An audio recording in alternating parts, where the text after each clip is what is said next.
This is WZRD Chicago 88.3 FM. And we have with us at WZRD via Zoom Joshua Loyd. He is running for the Congressional 13th District. Welcome, Joshua. How are you? Good. Thank you. How are you? Very, very well. Thank you. Well, first of all, could you tell our listeners what area does the 13th Congressional District cover? So the 13th Congressional District goes from DuPont in St. Clair County, so that's the St. Louis metro area, all the way up to Springfield, Illinois. And then it takes a sharp right turn and runs all the way over to Champaign-Urbana. Mm. And what is the percentage of the state population does that area cover? The population covers roughly 750,000 people. So that's roughly 1/17 of the state population. Mm. Well, first of all, tell us a little bit about your platform. I saw that you have a lot of plans and proposals to help the farmers. Are a lot of your constituents farmers? So the district makeup is roughly 50-50. So there's a good portion of the population who live in the St. Louis metro area. So that's Belleville, O'Fallon, all the way up in Alton. Then we also have Edwardsville, Springfield, Decatur, and Champaign-Urbana. So there's quite a bit of urban population as well. Mm-hmm. Well, if about 50% of your constituents would be farmers, of course, you have to help them. You mentioned that the Congress could do more to give them resources and training. Could you explain a little bit about what Congress could do regarding resources and training to help the farmers? Absolutely. So with farming's becoming more complex. So it used to be you could just have a high school education and be a wonderful family farm. But more recently, farmers, they're starting to get more education, more post-secondary educations. So this is everything from soil conservation to soil sciences to different growing techniques and farming practices. And Congress can help because they can help fund the trade schools, the resources, the educational practices, and they can also help with the farm bureaus. Farm bureaus are a huge resource farmers are able to utilize and get a lot of their education from at no cost to themselves. Do farmers nowadays have to be very internet savvy as well, computer savvy, and are they do they have enough computer knowledge under the belt to run their farming business properly? In terms of computer practices, it would vary person to person, but I would say in the generation that we're in, most people understand how to use a computer, how to utilize different programs. The only issue is when it comes to things such as finance or the business entity or things that aren't so intuitive. Those are resources that either have to be learned or have to come over time. So if you use something as simple as Intuit QuickBooks, it's not explanatory. It's not intuitive. It takes a little bit of time to understand how to do balance sheets, how to do spreadsheets, how to do different types of tax platforms or different resources to buy the production and the crops that they need. Mm-hmm. And you mentioned the farm bureaus, so they could go to the farm bureaus for more help. But if you are elected to Congress and you want to improve the resources, are you planning to improve the farm bills in some way so that they're even more helpful than they are now? Absolutely. If there's a resource that works, why try to instill a new practice? If it works, let's help them do even better. You don't have to reinvent the wheel. But when it comes to farming, there's different things that are affecting farmers. So there's everything from rising prices of crops to the labor shortage. Uh, and with the development of more technologically advanced farming equipment, such as tractors that use GPS guidance and satellites, uh, machine parts, that's just a huge part of farming. But if they can't fix their own tractors without spending a fortune, how Mhm. are they going to be able to turn over a profit on their farm? Mhm. So in other words, Congress could do a little bit to help them concerning that. Would it be like resources or would it be like grants to help them repair tractors? Because I assume that, tractors break down, enough to so that it might jeopardize their farm. So one of the bills trying to be passed right now is a right to repair or right to fix act. Essentially what this is saying is these companies such as John Deere or Apple, if a individual wants to repair their own phone or their own tractor, these companies have to give over the schematics or the blueprints in order for these individuals to fix their own equipment. Mhm. Currently, right now, how it works is if your equipment breaks, you have to take it into an authorized dealer or distributor in order to get fixed. And they always mark up these prices 100, 200%. Mhm. Yeah, that is very difficult. When you speak with farmers, do you have like town halls? What other problems do they come to you about? Just the overall ability to own their farm. So Mhm. right now, one of the issues a lot of people have been discussing to me are prices and the legal entity that they have to put their farms into. Mhm. So many farms, what they do right now is they put their farms into an LLC, a trust, or a corporation. And what this does is it allows them to pass down their farm from father to son or father to daughter. And it allows them to have these legacy farms. But with the innovation of the death tax, most farmers, when they pass away, their farm has to get taxed off or sold off in order to pay these taxes. And these three legal entities allow the farmer to bypass the death tax so they can pass it down to their offspring, so they can pass it down to their children, their grandchildren, and allow them to continue legacy farming. So I would really like to see the death tax eliminated for legacy farmers. Mhm. That would help them significantly. Well, if the farm is already in the family, how does the debt tax affect them? Is it because it's worth more than the debt tax is uh, excludes from the being taxed? So when someone passes away, the death tax essentially means that their children or grandchildren will have to pay all the tax on their death. And usually the best way to do this would be by selling the property or the farm or the house in order to pay that tax. And the way to get around that is by putting it in a corporation trust or LLC. Mhm. Yeah, I was misinformed. I thought that, for instance, if someone died, then the house or whatever would be passed on to the next generation without any tax. No, not currently. Mm, okay. They can Uh, technically do that, but it takes a lot of legal loopholes. mhm, mhm. And that's only concerning farms, right? Like for it's farms. Like if it were a house or a home, that's different. Farms are taxed differently when someone dies, right?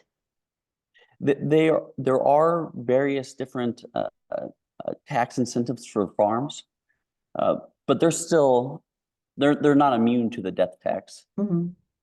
And you also mentioned the H2A access too. do a lot of our farms in Illinois, do they hire labor, or is it mostly machine farming? So it just depends on the type of farming that you want to get into. So we have a very high farm rate. So we're leaders in pork production, pumpkin production, corn, soy, and these various types of production. So we're in the top 5 of all these farmings. And each of them have their own requirements. Whereas if you're hog farming, you're going to have to get laborers to go out into the fields and actually feed the hogs every single day. Whereas if you're doing something like pumpkin or corn farming, you just plant the corn and you just have to ensure that weeds or the watering is done correctly in the soil conservation. So it's a different type of farming or ag production. And getting into H2A and H2B, laborers, they're able to come to the United States for 3 years if there's a shortage of workers. But then after those 3 years, they have to go back to their country of origin for a minimum of 3 months before they can reapply to come back to the United States. So what that does is it creates kind of a bottleneck within the H2A and H2B program.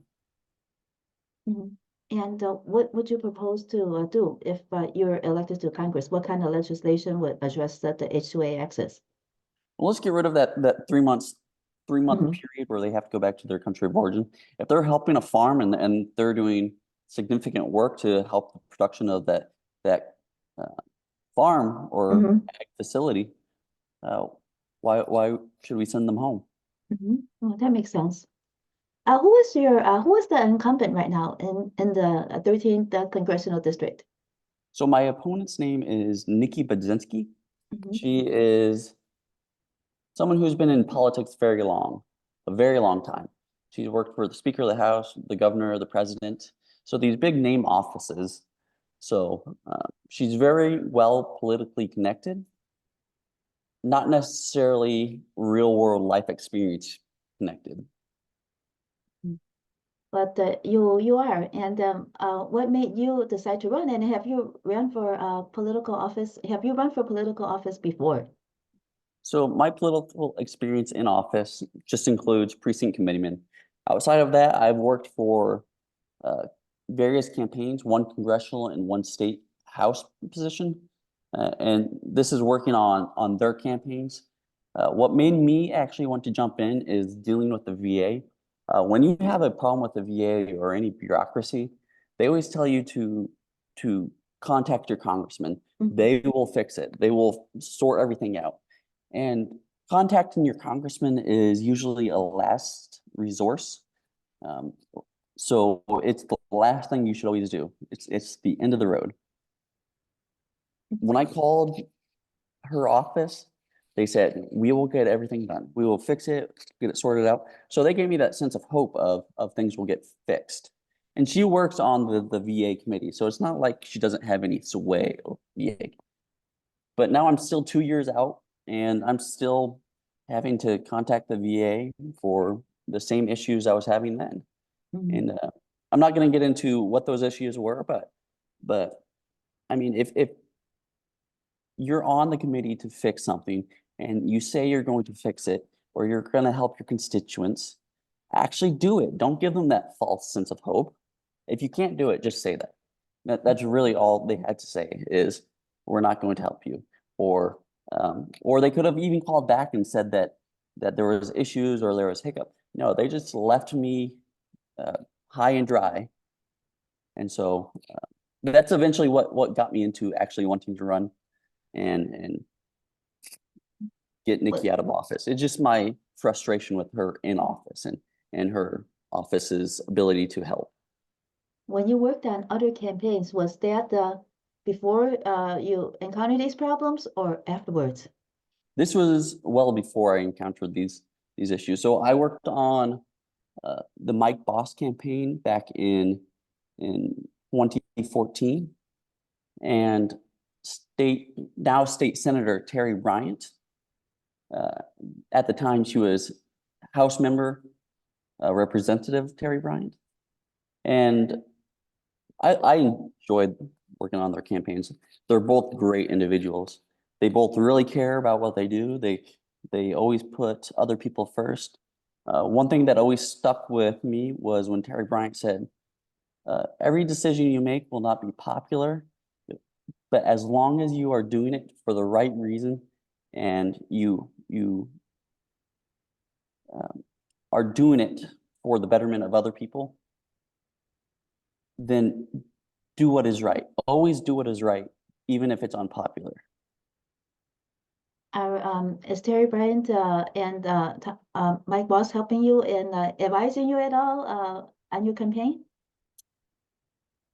So we will get into that a little bit after the primary. I mean, I've been having communication with them every once in a while. Mike Bost obviously is in a very strong primary right now. He's going against former governor candidate Darren Bailey. So he's working on his own campaign right now. And Terry Bryant, she is working on her own campaign right now. She's up for re-election. But after the primary, I expect communication between myself and them to increase. Yes, and you mentioned consolidating some federal agencies. Does this have anything to do with your problems with the Veterans Administration? Why,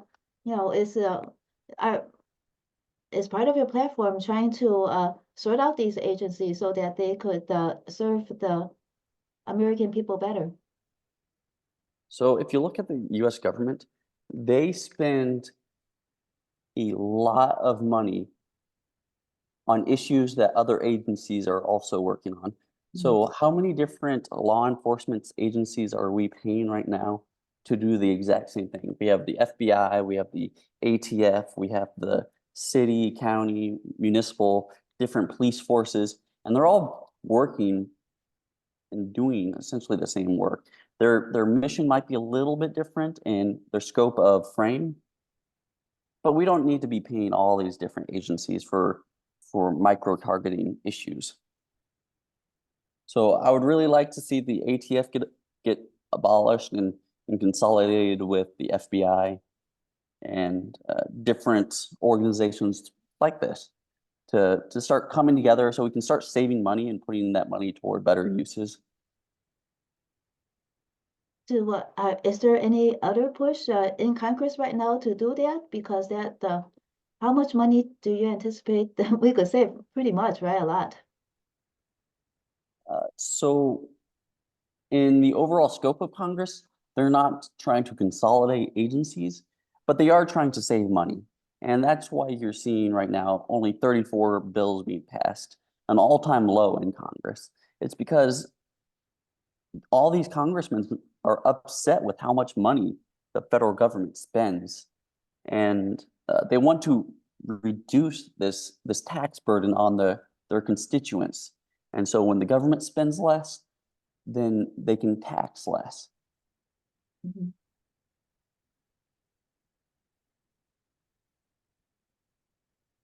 You also mentioned back to the farms that you need to improve the supply chain resources. What do you mean by that for the farmers? Yeah, so if you look at farming in total, there's just different resources. So farmers, when they sell their product, they can use a variety of different options. They can use their own entity, or they can use a co-op. And I would really like to see just various different practices with the rising costs of crops and equipment and different farming techniques. I think it's essential that the federal government steps in. Right now, they're negotiating their the farm bill, which is everything from SNAP to various different farming practices and funding for farmers. So I'd really like to see some more incentive for farmers to get passed. So when you talk about co-ops, that means that farmers could gather together to either sell for better prices or through an easier channel, or they could buy supplies and and get a lower price for them if they buy together. Is that what you mean? Co-op? That's one option. That's just one technique. It just depends on what type of selling method farmers want. But Mhm. there's always a scarcity of input. So that's everything from fertilizer to seed to crop protectants, such as pesticides. So it's really giving the farmers the resources they need. And in order to do this, it's doing a lot of work with the farm bureaus. Um, so these farm bureaus, they have most of the resources, most of the information that anyone could ever need in terms of farming. Mhm. So it's working with these farm bureaus, working with these county bureaus, state bureaus, and helping where it's necessary. So farming in Illinois is going to be different than farming in somewhere such as California, where they have more niche products such as almonds or pomegranates, whereas Illinois has pumpkins and corn. Mhm. So if the farmers were able to buy in a co-op, the prices for fertilizer and pesticides could be lower for them, right? Yes, I got it. Okay. yes. You're talking about flood protections too. Could you talk a little bit about that? How could Congress help with flood protection for is it for the farmers? Yes, for the So in farmers. Illinois, we have two rivers. We have the Ohio River Mhm. and the Mississippi River. Along these coastlines, if you look at like something as the 93 floods, there are areas in Illinois where it's no longer able to be farmed or be sold because of this flood. And one of the biggest issues for farmers is either droughts or floods. That is what kills crops. Mhm. Because because right now insects or disease, they can have an impact on farming, but that's not farmers' biggest issues. Right now, it is either flood or drought. And so giving them the insurance resources in order to still have an income if their farm is affected by drought or flood. Mhm. In other words, give them grants if they are affected to support them so they don't get wiped out. Is that what you mean? Yes, Uh, mhm. somewhat of an insurance for the farmers. Mhm. Okay. And right now they don't have any, right? They do. However, I would like to see it expanded. Mhm. And right now they're probably are relying on aid. Like if there were a flood, then the governor or the president might issue some money to help them. Is that the mostly what happens right now? That's one option. Uh, for what happens the most, I couldn't tell you. Mhm. But I do know that is one option that's available if Mhm. the governor or the president authorizes it. Most times they use a private insurance company or a farm bureau Mhm. or or they just take a hit. It just really depends on the farm. Mhm. What about past legislation? Do you find that there has been legislation that has negatively impacted farmers, and you will try to do away with that kind of the past legislation? So, uh, as far as specific legislation, I couldn't tell you any specific ones. Okay. Um, but with the introduction of this 5-year farm bill coming out right now, I would really like to see more protections for farmers. Mhm. Right now, would you say that how on the priority list, where do farmers rank on a priority list right now with Congress? So right now, it's probably their uh, number one priority, just because the farm bill that's being introduced right now, it's good for the next 5 years, but it affects everything from crop prices, equipment prices to SNAP. SNAP is what helps fund many school programs. It helps fund many low-income families if they're having food shortages. So there's a lot being weighed onto this farm bill. and it affects a good portion of the population. Mhm. So in other words, SNAP is being tied to the bill. However, SNAP is not tied to the farmers. It's tied to the farm bill, but it's not tied to the farmers. Correct. Okay. You also mentioned that farmers need wellness resources too. Are they under a lot of stress, and is that affecting their health because of their profession? So when you look at farms, it's always rural communities, but that also means they don't have the same hospital access that many people in urban communities have. Uh, so it's a matter of getting resources out into the public uh, of these rural communities. Usually you don't see very many traveling doctors. You don't see many traveling nurses come to these communities. One of the big push right now are mental health resources for farmers. And I was just talking with a worker who works with SIU medicine, and they're trying to get more workers to go visit these communities, visit farmers. And one of the incentives right now is you can have 7 free mental health checkups if you're a farmer Mm. through SIU medicine or one of these county medicine organizations. And if you become elected, how would you how would you work as a congressman to improve these resources? It's just all about funding. So no one wants to work in these rural communities just because there's not enough incentive financially to live there. They might get 7 or 8 clients a month that are regulars, but outside of that, there's just not enough need. So it's a matter of creating these, uh, giving these localities different resources or incentives to live there. Mhm. To live there and be able to access resources. In other words, they would need a little bit more money in order to be able to live there and make a living. Correct. You also mentioned that about you talked about the wasteful government spending, and and you mentioned that you know how that affects teachers, impacts teachers, and impacts farmers. So could you talk little bit about how you would address the wasteful government spending, and you know, of course, that would probably not only help the teachers and the farmers, it might be able to help the rest of us too, right?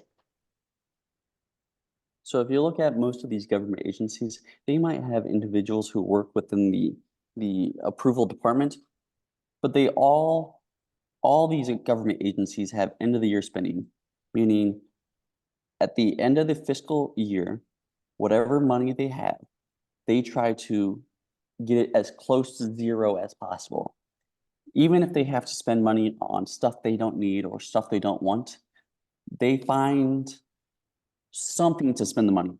And that way, the next year they can say, oh, we spent all the money from this previous year, so give us the same amount this next year, or give us more. And this is every government agency out there. So billions of dollars are wasted on this end of the year spending. So I'd really like to see a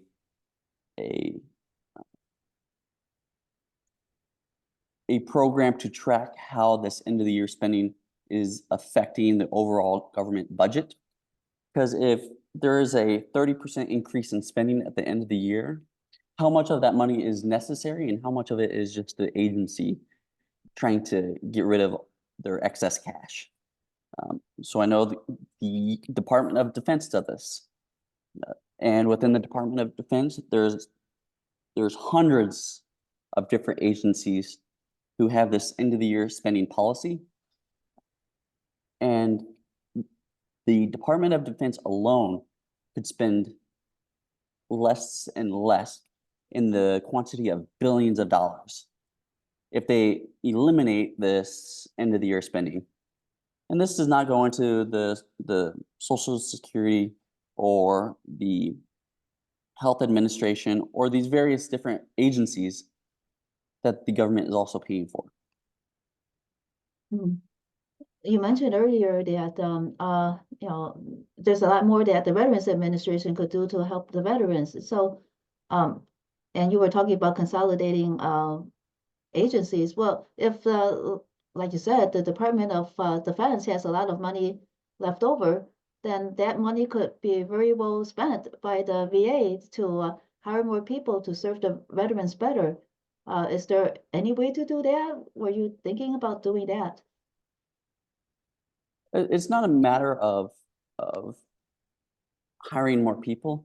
It's just a matter of efficiency. There's so much red tape and so much different loopholes. So when you send a request for information or a document to any government agency, it probably hits 10 people before it finally gets approved. So the less people that it can touch, the more efficient these agencies can become. So let's eliminate some of that red tape for these different agencies to be more effective. But at the same time, we have to have control measures. So it's a matter of finding that balance between the proper control versus the proper freedom of maneuver. Mhm. Well, as a congressman, how could you push the road, grease the wheel so that something like that happen? What could you do to make that happen? Uh, So it's just a matter of eliminating positions and redesignating them to different areas. Mm. And also accountability and transparency. What could you, as a congressman, do to help that as well? Because, for instance, accountability that loosely ties in with what you're talking about. If multiple people are working on the same project, that's not very that's not being accountable to the money at all. It's where you could just maybe have one or two people do the job and then it's going to 10 people. If there's accountability, you could see that and then you could eliminate that. Is that possible? Absolutely.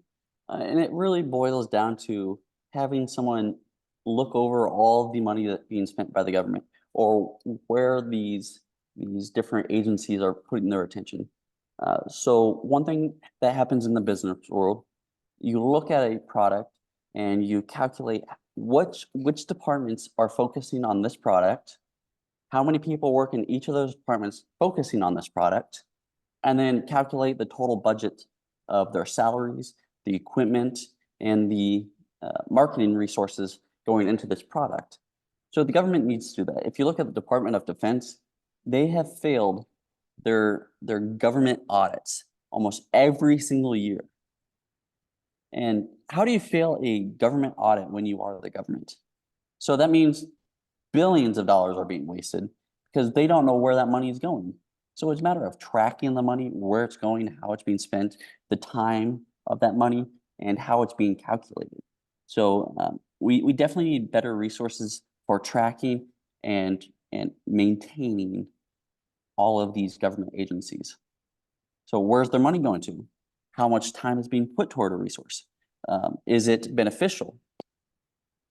And so if you look at a government agency, Congressman Posey, he has a tab and it shows all the government waste and where the government wastes money. And that's all wasteful spending that he has seen or is very apparent.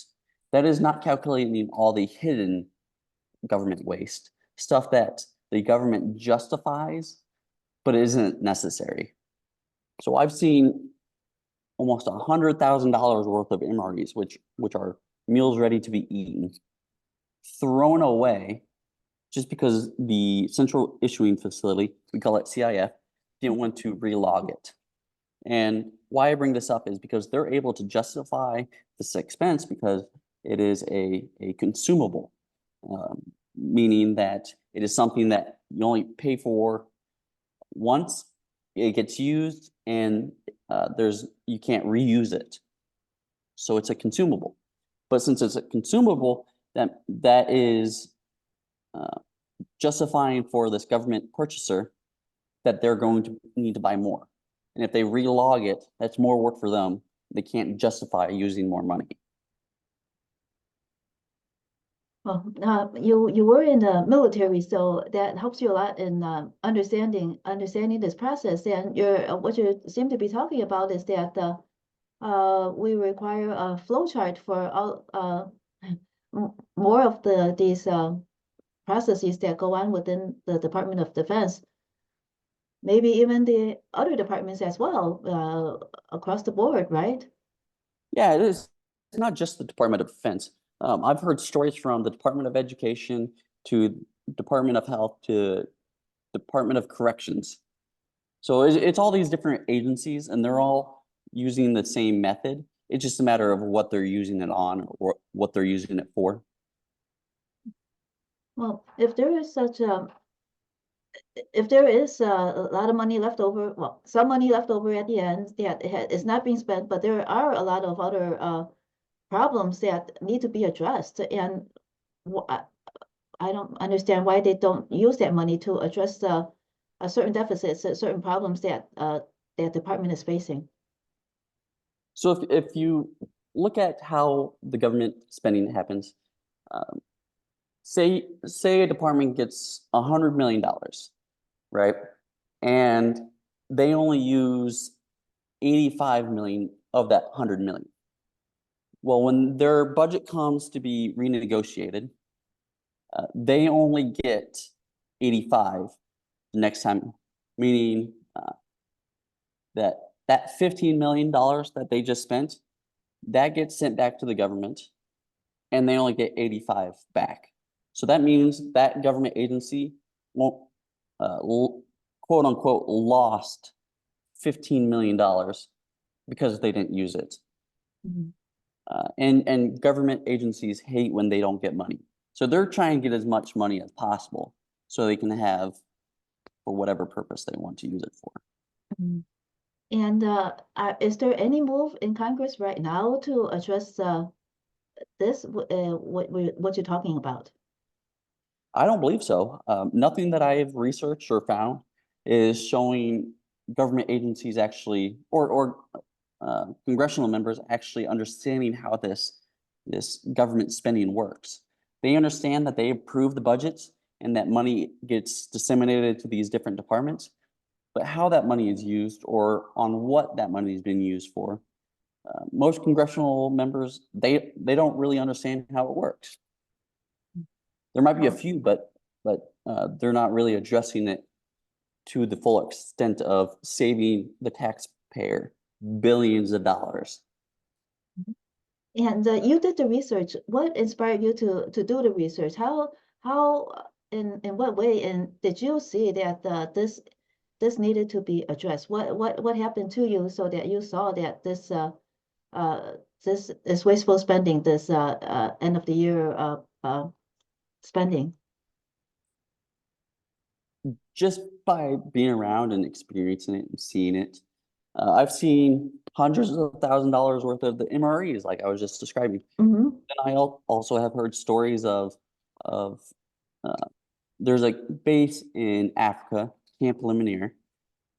They're spending hundreds of thousands of dollars on a all-terrain vehicle known as a Gator for each platoon. And you know, in the United States, you can get one for maybe $10,000, $20,000.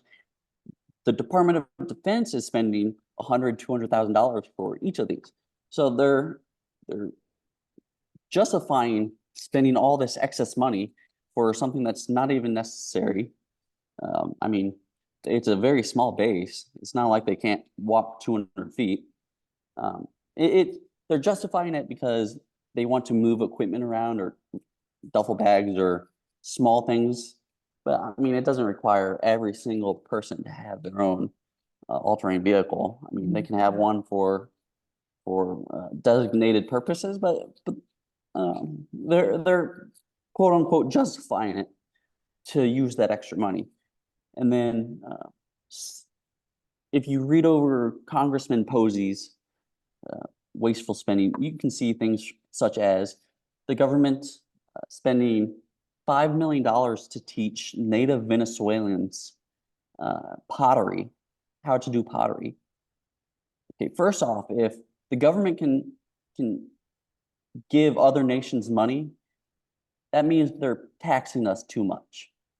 Second, this $5 million disappeared.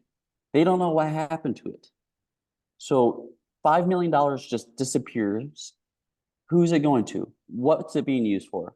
And why do Venezuelans need to know how to make pottery or native pottery? It's just unnecessary. Mhm. Well, what about Congressman Posey? Have you spoken with him? Would he be an ally for you in this uphill battle in Congress if you win? I have not personally talked to him, but I love just going over the various things that the government wastes money on, and that he's actually tracking it, and that he's actually taking a stance on it. But I would love to talk with him and see how we can fix the government spending and contracting methods and different departments consolidations. Because if the government can save billions of dollars, that means they can tax us less. That's you and me. And that means we can spend money where we want to, not where the government deems it. So everyone always wants to talk about people paying their fair share, but no one ever wants to talk about the government spending less on dumb stuff. Yeah, if the money is if there's more money for us, then we can use that money to stimulate the economy. Absolutely.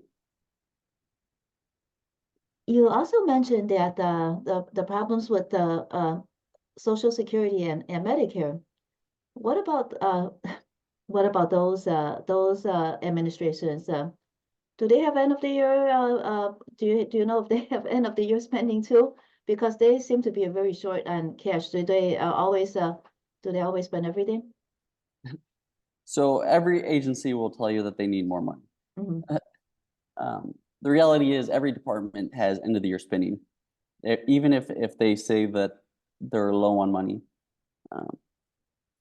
But in terms of Social Security and Medicare, so that's one of the government's biggest expenditures. And it's good to see that people are trying to take an initiative in order to lower the cost of medicine, lower the cost of health, lower the cost of various programs to keep people continuing. Social Security and Medicare, they're necessary. So you saw, I don't know if you watched the State of the Union the other day, but when Biden said that Republicans want to cut Social Security and Medicare, all the Republicans booed at that. They said, no, we don't. So that was some hot air. Most Republicans I know do not want to cut Social Security or Medicare. And so I'd really like to see this program continue. I know some people who are living on Social Security. For example, my grandmother, she lived on only Social Security. That was her only source of income when she entered her older age, when she couldn't move as much, when she lost mobility. And so I do see the necessity for it and how people can utilize it and the value of it for our communities. Do you have anything in mind if you were to be elected to help safeguard Social Security and Medicare? It's just a matter of protecting and the people who want to cut it, having that conversation with them. Why do they want to cut it? How is this going to affect the constituents in their district? How many people in their district use it? Why do who wants to cut it? Who wants to cut Social Security and Medicare? I have not talked with anyone who wants to cut it. So in terms of who, I couldn't tell you. But I do know there are some individuals who want to cut it. Hmm. And do they have is there power in numbers for them in Congress? There is not the power of numbers with them. So they are the minority in terms of wanting to cut Social Security and Medicare. Mhm. As to the Second Amendment you mentioned that there were other countries before that implemented gun violence, gun control. And then then people were brutally murdered as a result of that, as a result of government crackdowns. Is And then you also mentioned that in China, that there were about 20 to 35 million Chinese killed. What was the historical context for that part that you mentioned on your website? So I'm a very adamant supporter of the Second Amendment. Mhm. In the United States, everyone always wants to talk about how there were 50,000, roughly 50,000 deaths by firearms in this last year. Well, if you want to look at the data, 54% of that was self-inflicted. So the real number is 20,000 people killed in homicide or violence by firearms. So that is a very dramatic number from 50,000. So 20,000 people were either murdered or killed by firearms from another individual. Of that, roughly 80% of that has to do with either drugs, gangs, or mentally ill individuals. And where's this data from? It's just in case listeners want to know more. Yeah, so if you can find the number of deaths from the FBI data center. If you want to look up the mental health, that is CDC. And if you want to look up the gang violence portion of that, I believe it's Brady.com or I'm drawing a blank. Oh, that's It's okay. one of these anti-gun legislation or anti-gun companies, but their data is being used against them in this instance. So if you really want to look at the data, yeah, I mean, that's a very dramatic number in terms of what the actual homicide rate is versus why the homicide happens versus self-inflicted. And I think what about those Chinese that got killed because of did China implement did they remove the guns from the people's hands? About at what time was that? And as a result, those 20 to 35 million Chinese people getting killed, was that? Because I do know that there at a long point of time, in China, very few people had guns. So in China, for example, the legislation took place roughly in the 1930s, early 1940s, and the execution didn't happen until later on. So this is during the 1960s. I believe it's 1966 is when the Cultural Revolution took off. Just from the Cultural Revolution alone, it was somewhere in the range of 500,000 to 2 million individuals who were killed from the Cultural Revolution. But that's not taking into account these other initiatives within China alone. But if you want to look at places such as Indonesia or Pol Pot, where he killed a mass portion of his population, trying to get people from the urban environment to the rural environment and killing off those who he didn't agree with. Or you look at Nazi Germany, or you look at the Cultural Revolution in Russia.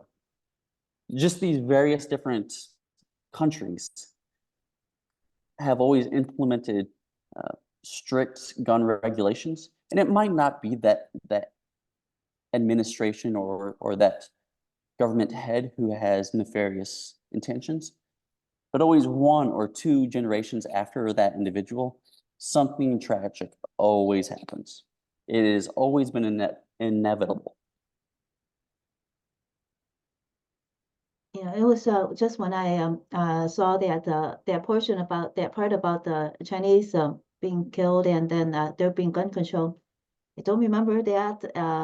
And then I also know that very, very few people, like the rural people, city people, very few people had guns in China during the time period that you said it. But that's okay. Well, we could do other research on that in the future. Well, But if you look at it, I mean, Mao Zedong, how would he have started an uprising for the communist revolution without firearms? It's not like he was part of the government agency. It was all these rural farmers who had these weapons who started the uprising against Jing Chek, or I'm mispronouncing his. Chiang Kai-shek. Yep, there we go. Mhm. But it was these rural farmers, and when they started the Four Pests initiative, where you were supposed to kill different animals, such as the beasts who kill their crops, or the birds, or the insects, they use firearms. I mean, that is the time frame when people saw firearms as a tool rather than a killing instrument. So that was you're saying that Mao put these firearms in the hands of the people so that they could uh, perform that initiative to kill those animals that were supposedly harmful to crops. But then later, you're saying that he removed the firearms from the people, and then there was this massacre. But that's So okay. he Yeah, go was not ahead. the one who took away the firearms, but he did use the farmers and the rural and the urban people who had the firearms. So that's how the war between the communists and the nationalists uh, essentially took place. It's the people who already had the firearms. Mm, mm. Okay. In addition, there was how could we help those who are mentally ill and those who, come from unfortunate social backgrounds that are resorting to violence and gun violence, like the gang violence that you're talking about? How could you, if you're elected to Congress, how could you uh, help improve that situation so that less gun violence stems from these situations? So we need more mental health initiatives, whether that be in schools or workplaces or within the community. It's more noticeable now than ever before. People need these mental health resources. It was really apparent during COVID-19 when people were stuck inside and they were still working, how important the social interaction or the mental health resources are. And we're still seeing a side effect of COVID-19 mentally. So I would really like to see a push for more mental health physicians or programs in order to help workers, schools, children, or those who are incarcerated. Because if you look at the incarceration rate, many states have eliminated their mental health institutions, but now these mentally ill individuals are being incarcerated at more and more numbers each year. So we have to give them the resources they need.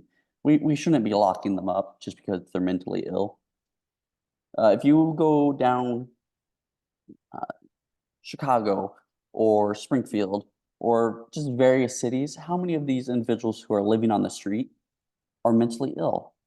How many lives can we help by putting an emphasis on mental health? How many lives can we get off the streets by helping mental health? Yep, that sounds very reasonable, and you might be able to get the more easily get support for these initiatives because it's impacting everybody. This will be a little easier for you than the uphill battle regarding the end of year spending, but good luck with that as well. Because it's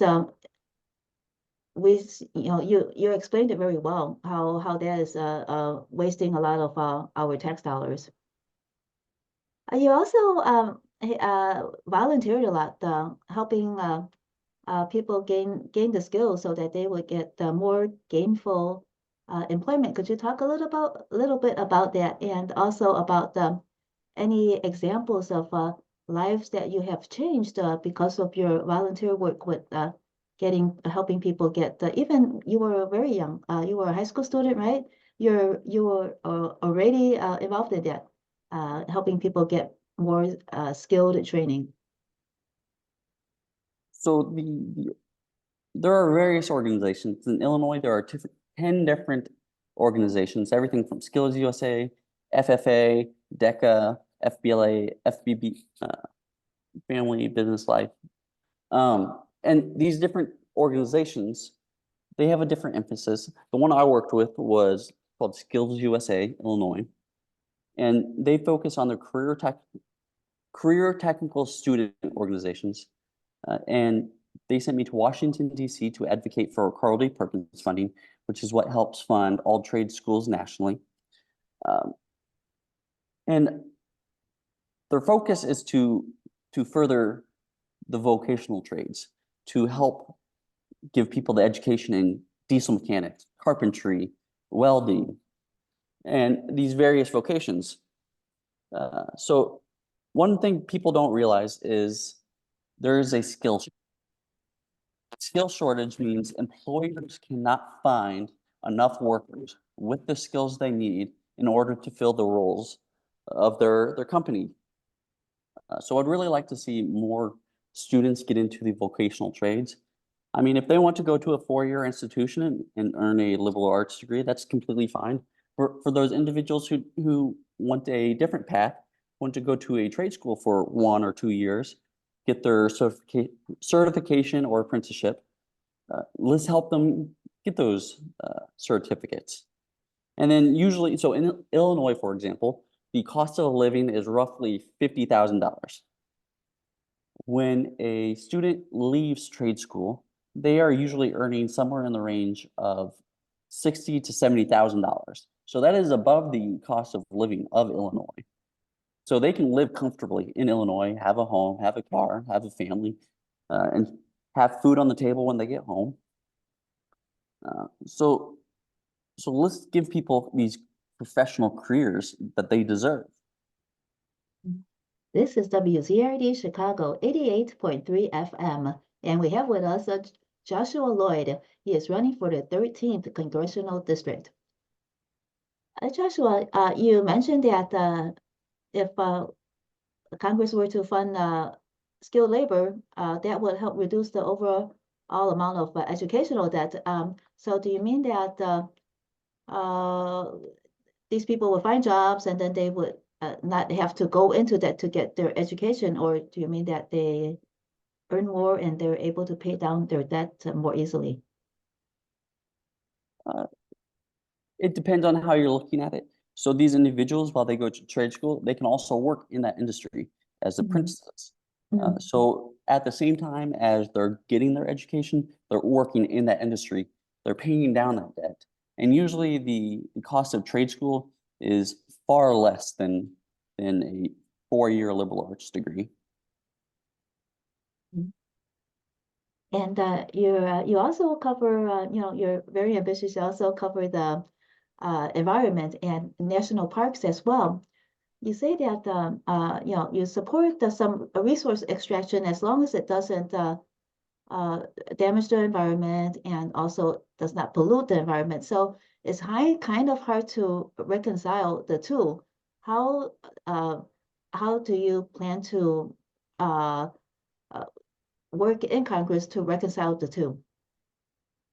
So if you look at the government impact on the environment, we have a very good national park system. We also have a very good regulatory system as compared to other countries.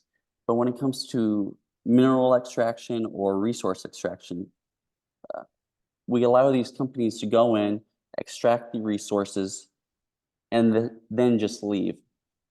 We need to ensure that these government agencies are ensuring these different corporations, these different companies are putting money aside for the environmental cleanup after after the extraction.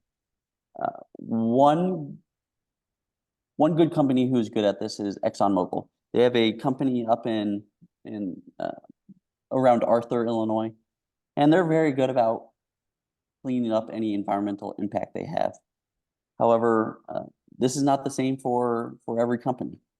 Some of these smaller companies who are trying to cut corners and make it the biggest profit possible, they don't clean up the environment after they leave. They just leave all their equipment and then leave. So if we put a tax on some of this extraction for this cleanup operation, I think we can increase our ability to have freedom of maneuver when it comes to oil and gas and different extraction methods. Yeah, because sometimes I think some of the metal extractions, they have they leave heavy metals behind too that pollute the environment, right? Absolutely. Let's move on to a business and government overreach. You mentioned that you support entrepreneurship and enterprise, but you would also, and economic growth, among businesses. But you also support uh, you want to reconcile government overreach on the business side, but still preserve consumers and the protection of labor, labor practices. So how to reconcile the two of them if you are elected to Congress? So you just have to understand the needs of both parties. So consumers, they want to have a product that doesn't poison them, doesn't hurt them, that isn't extremely cost prohibitive. At the same time, entrepreneurs or companies, they want to make a product for the cheapest amount possible while maximizing their revenue from it. And so it's a matter of ensuring that these companies are able to exercise their freedom within a capitalistic market, but at the same time ensuring that both the worker and the consumer aren't being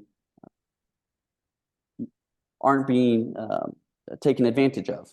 Mhm. So workers, they want to have money, freedom of maneuver when they go home. They want to be able to buy a nice car, go home to a nice house, be able to pay for the electricity and heating.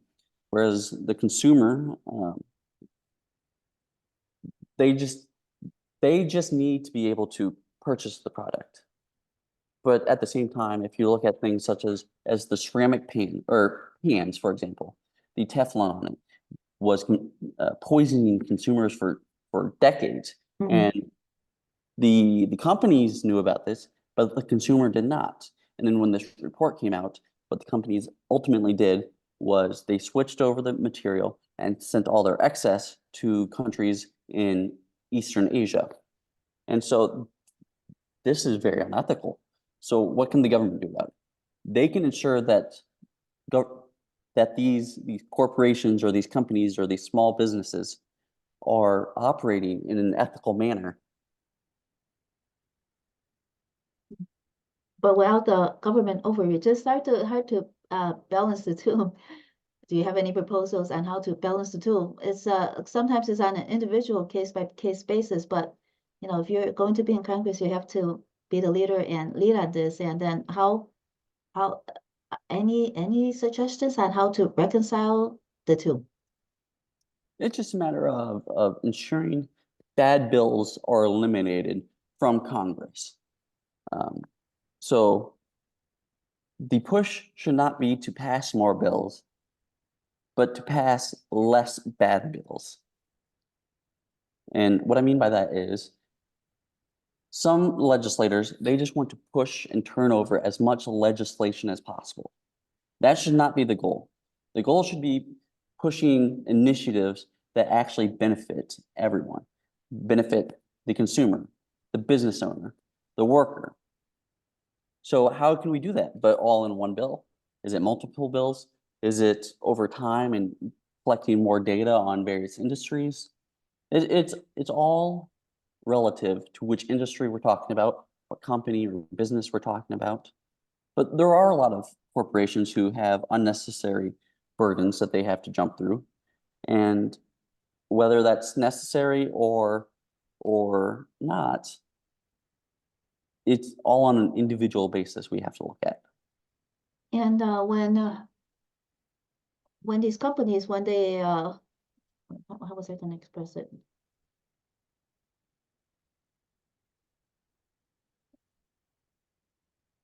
Are there any bad bills that you see now in Congress that need to be eliminated? Is there bad legislation that happened in the past that is causing this government overreach and with not enough consumer protection? Is there anything right now that happened or that is in the works that you could mention that could be addressed? As for specific bills relating to business or consumers, I don't have any on the top of my mind at the moment. But in terms of bad bills, they pass bad bills all the time. So one of the most recent bills that is pretty concerning is they just reauthorized the essentially wiretapping of American citizens. And under the Patriot Act, they allowed that, and then they eliminated it, and now they just brought it back. So there are some definitely nefarious wording. Let me rephrase this. There is definitely some wording in some of this legislation that is not good for the American people. And when they brought it back, did they have its own bill or did they include it in some other bill? They included it in the new NDAA, the National Defense Authorization Act. Mhm. When you started running, how many signatures did you need? So in order to get on the ballot, I had to only get 567. Mhm. And how many signatures were you able to get and were you challenged on them? I received nearly 1,500. I got 3 times the amount, and I had no challenge on any of my petitions. Did you have to hire people to help you get the signatures, or were you able to, your volunteers and you, were they able to get the signatures for you? It was only me and volunteers. Mhm. Uh, Mhm. And your volunteers, do they ask for any if you win, do they want a job in your office? so I tell people, I've told this to numerous people actually. Um, them helping me does not constitute a job for them. I do not work on the idea of quid pro quo. I hate that. Too many people are using quid pro quo in order to get what they want. Um, so I had roughly 5 or 6 people when I started this campaign saying, I will help you if you get me a job.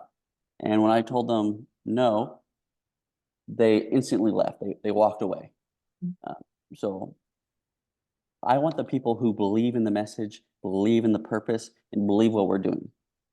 I hate that idea of I think it's corrupt when people ask for I give you this, then you give me this.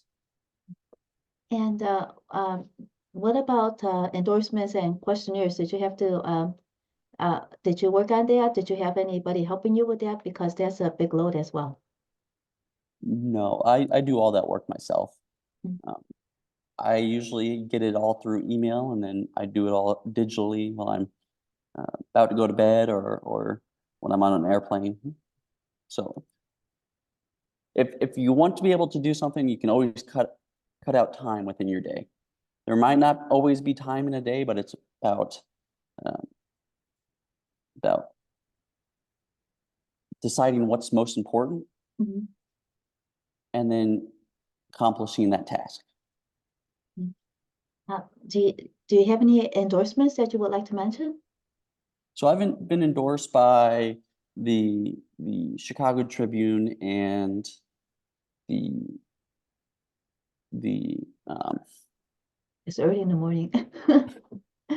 There's an organization trying to get term limits, and I was endorsed by them as well. Mhm. Most of the organizations right now, they're waiting till the general election to make a endorsement in terms of Republican versus Democrat. Mhm. Most companies or organizations, they don't like getting into primary elections. Mhm. Well, Joshua Loyd, thank you so much for joining us on WZRD Chicago 88.3 FM today. And there was a lot of valuable information. However, if our listeners want to learn more about you, where should they go? If any listener would like to learn more, please visit loydforcongress.com. That is Loyd with one L, so Loyd for Congress.com. Or if they would like to send me a message, text and talk with me in person, they can also use 618-417-7336. And I will converse with them one-on-one. Thank you so much for joining us, Joshua, and good luck to you. Thank you. Thank you for having me. You're welcome. Thank you.